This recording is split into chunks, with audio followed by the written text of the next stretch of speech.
हर हर महादेव। दोस्तों, कैसे हैं आप लोग? क्या वाकई में कुंभ के मेले में जाकर स्नान करने से पाप धुलते हैं?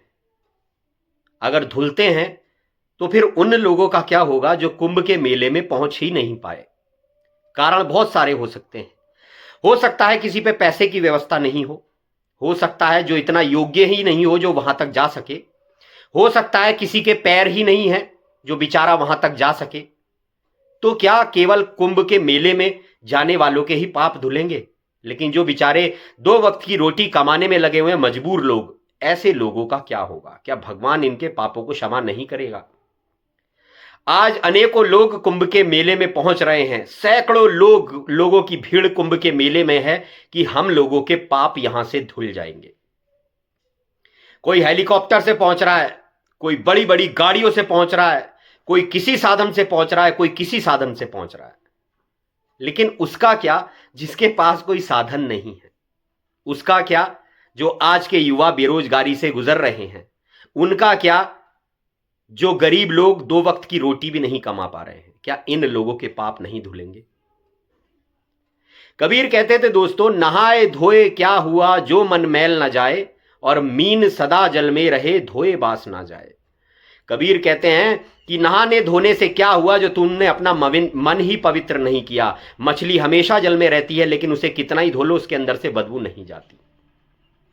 अब आप कहोगे कि तू बात बात पर कबीर को ले आता है। हम कबीर को नहीं मानते, हम तो अपने सनातन धर्म के ग्रंथों को मानते हैं। तो आज आपको आपके ग्रंथ से दिखाता हूं कि पाप कैसे धुलते हैं। क्या कुंभ में जाकर पाप धुलते भी हैं या फिर केवल ये एक अंधविश्वास है? मैं किसी का कटाक्ष नहीं कर रहा हूं, मैं बहुत सम्मान करता हूं सभी धर्मों का। ये किसी धर्म विशेष की भावनाओं को चोट पहुंचाने के लिए वीडियो नहीं है।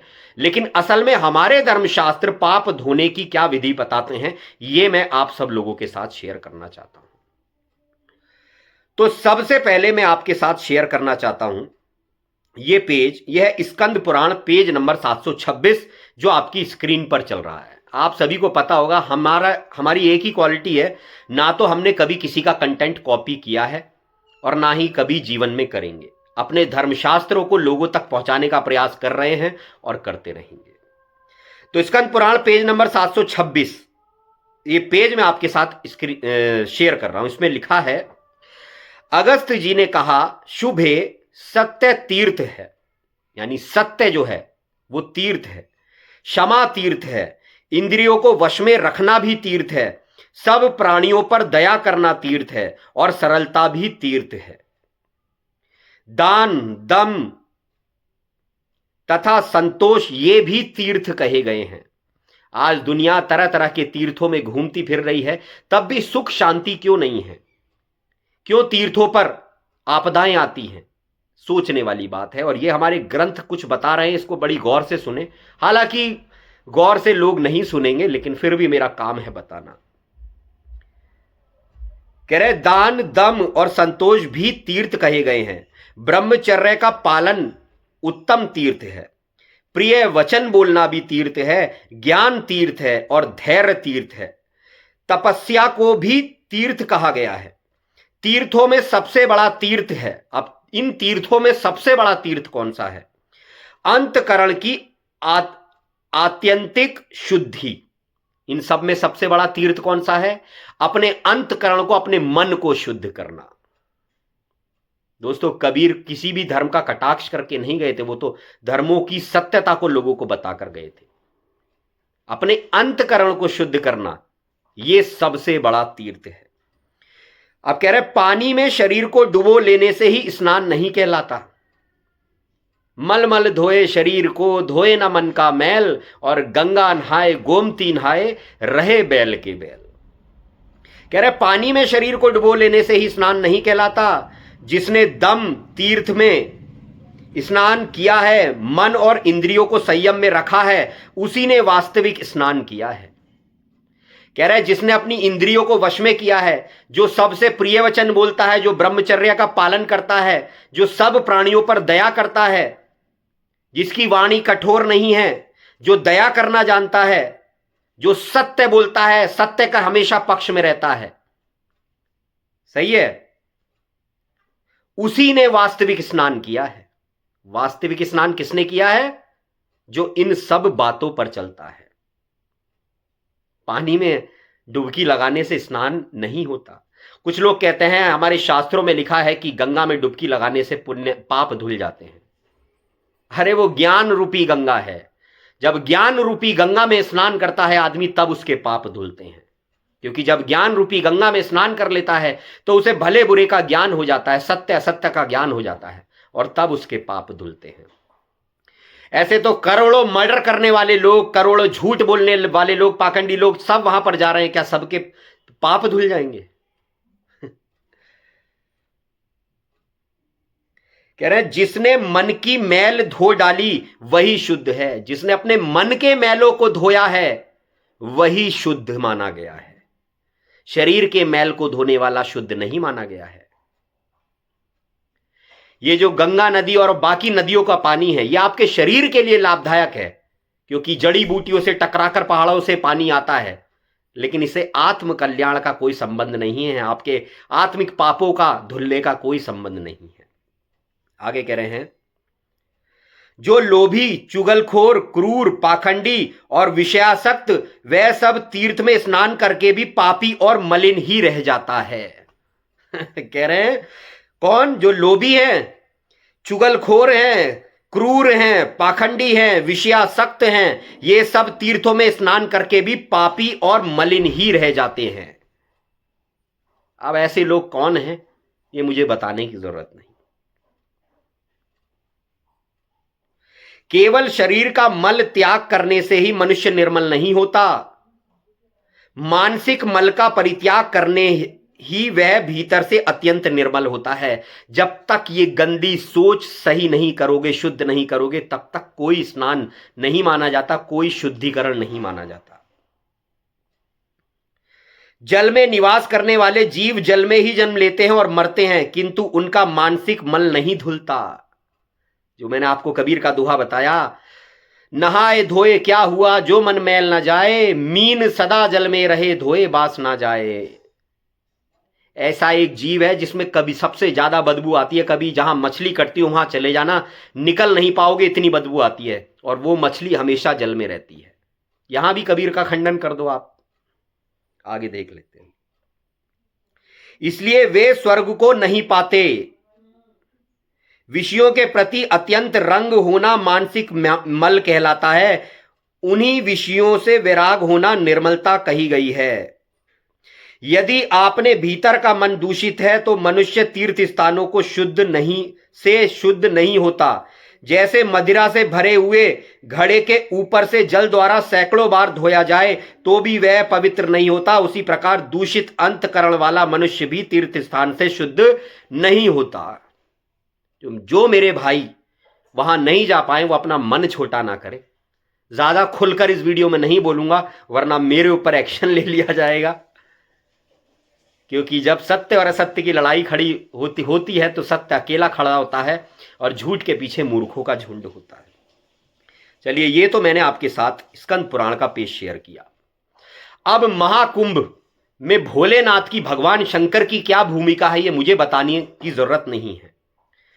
और जो बड़े बड़े आएंगे, अब योगी लोग मेरा विरोध कर देंगे इस बात पे, तो इन सब के जो गुरु हैं भगवान शंकर, अब वो क्या कहते हैं उनको भी मैं आपको दिखा देता हूं। यह आपके साथ शिव पुराण का पेज में शेयर कर रहा हूं। इसमें लिखा है, ध्यान के समान कोई तीर्थ नहीं है, ध्यान के समान कोई तप नहीं है, और ध्यान के समान कोई यज्ञ नहीं है, इसलिए ध्यान अवश्य करें। कह रहे हैं ध्यान के समान ना तो कोई तीर्थ है, ना ही कोई तप है, और ना ही कोई यज्ञ है। और ध्यान कैसे होता है? अपने घर पर बैठकर अपने आत्मा एवं परमात्मा का बोध प्राप्त करने के कारण योगी जन, क्या कह रहे हैं? योगी, जो सच्चे योगी हैं, केवल जल से भरे हुए तीर्थों और पत्थर एवं मिट्टी की बनी हुई देव मूर्तियों का आश्रय नहीं लेते। जो सच्चे योगी हैं ये इन पत्थर की बनी हुई मूर्तियों और इन तीर्थों का स्नान करके इनका आश्रय नहीं लेते। वे आत्म तीर्थ अवगाहन करते हैं और आत्मदेव के ही भजन में लगे रहते हैं। वो अपने अंदर में जो ईश्वर है उसकी भक्ति करते रहते हैं और उसी के भजन में लगे रहते हैं। कह रहे हैं जैसे अयोगी पुरुषों को अयोगी कौन? जो योगी नहीं है। जैसे अयोगी पुरुषों को मिट्टी और कांट आदि की बनी हुई देव मूर्तियों का प्रत्यक्ष होता है, उसी तरह योगियों को ईश्वर के सूक्ष्म स्वरूप का प्रत्यक्ष दर्शन होता है। जैसे अयोगी पुरुषों को बाहर ये मिट्टी की बनाई हुई मूर्ति और तीर्थ और ये जल दिख रहे हैं, जो योगी होता है उसे ईश्वर के सूक्ष्म स्वरूप का अपने अंदर में दर्शन होता है। किसी भी इंसान ने भगवान के बाहर दर्शन नहीं किए। जो हमें टीवी में दिखा देते हैं कि कोई राक्षस तपस्या कर रहा है या देवता तपस्या कर रहा है, बाहर भगवान प्रकट हो जाते हैं, वो असल में आपको कहानी नुमा दिखाया जाता है, लेकिन भगवान बाहर प्रकट नहीं हुए, भगवान उसके अंदर में प्रकट होते हैं। अब आगे क्या कह रहे हैं?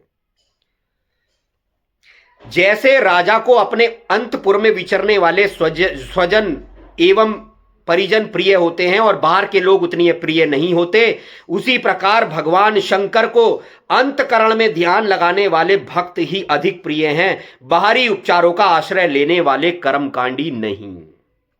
भगवान शंकर को कौन पसंद है?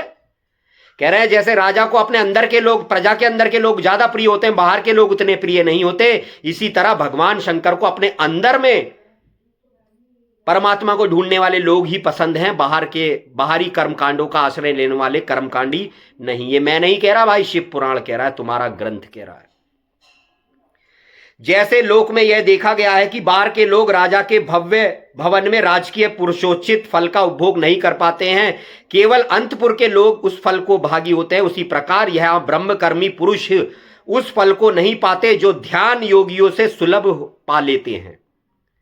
ये बाहर के जितने कर्मकांड लोग कर रहे हैं, ये वो फल कभी पा ही नहीं सकते जो एक ध्यान योगी अपने घर में बैठकर ध्यान करने से पा सकता है। अब कह रहे हैं ये बात मैंने आपको दिखाई, आपके धर्मशास्त्रों से दिखाई, आज तक जितनी बातें दिखाई अपने धर्मशास्त्रों से दिखाई हैं। अब कुछ लोग कहते हैं इसने तो वीडियो पे स्कैनर भी लगाना चालू कर दिया। मैंने कब बोला कि मैं कोई साधु हूं? मैंने कब बोला कि मैं संत हूं? मैंने तो बोला मैं एक नॉर्मल सा लड़का हूं जो मेहनत करके अपनी रोजी रोटी कमाता हूं। जो ये बाबा लोग 10-10, 12, 20-20 करोड़ रुपए कथाओं करने का लेते हैं, इनसे तुम सवाल नहीं करते हो, लेकिन मुझसे सवाल करते हो। लेकिन कोई बात नहीं, मैंने जो तुमने मुझे जो दिया है उसके लिए भी मैं एक चीज दिखाता हूं। अब ध्यान योग की कितनी बड़ी महिमा है ये सुनिए। योग का जिज्ञासु पुरुष भी जिस गति को पाता है उसे यज्ञ करता संपूर्ण महायज्ञों के अनुष्ठान करके भी नहीं पाते हैं। अगर आप सोचते हो कि चल भाई आज से मैं ध्यान करूंगा, मैं ये सब चीजें छोड़ दूंगा, तो अगर आपने इच्छा भी कर ली तो आपको वो फल मिलेगा जो महान महान यज्ञों के द्वारा भी नहीं मिल पाता। करोड़ों वेद वेदताओं की द्विजों की पूजा करने से जो फल मिलता है वह एक शिव योगी को भिक्षा देने मात्र से प्राप्त हो जाता है। दान तो सब कर रहे हैं, लेकिन दान शिव योगी को कौन कौन कर रहा है, ये बड़ी बात है। बस इतना ही कहना चाहूंगा कि अगर नहाने धोने से लोगों के पाप धुल जाते तो फिर सभी बैकुंठ में ना जाके बैठ जाते।